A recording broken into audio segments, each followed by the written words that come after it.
Мышыктын кааралыгы жетип, чычкан алып жешке кудурети келбей калды. Ал ойлонуп отуруп, анан чычкандарга барды да: "Кымбаттуу туугандар, мен карып кеттим. Өткөн кеткен күнөөм болсо кечирип койгула. Бири-бирибизге зордук кылбай тынч жашайлы. Кай бир иштеримди эстеп, өзүм да уялам. Мындан ары силерге тийбейм. Сопулукка баш койдум. Эгер ынтымакка келсеңер, күндө 3 маал жанымдан чубап өтүп, алымды сурап тургула" деди. Чычкандар мышыктын үлгүлүү сөзүнө чын кубанышып, күндө келип алын сурап турушту. Мышыктын амал айласын эч бир сезишкен жок. Бурчка тынч отуруп алып, чычкандарды өткөрүп жиберет да эң акыркы чычканды лып баса калып жеп коет.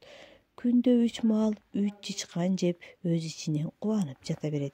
Күндөрдүн биринде чычкандардын эң мыктысы Шылк мурун менен Былк мурун чычкандардын азайып баратканын көрүп, мышыктан шек санап аңдып калышты. Шылк мурун менен Былк мурун артка калып, бардыгы өтүп бүткөндө амандыкты билдирип, бири-бирине үн салууга убада кылышып, мышыктын алдынан чубашты. Өтүп бүткөн кезде алдыдагы Шылк мурун: "Сен кайдасың, Былк мурун?" деп кыйкырды. "Мен баратам, түгөлбүз" деп Былк мурун жооп берди.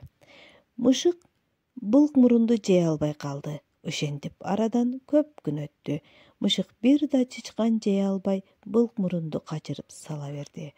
Артын алдын абайлап жүргөн Былк мурун булт этип ийинге кире качты. Мышыктын алдамчы экенин билишти.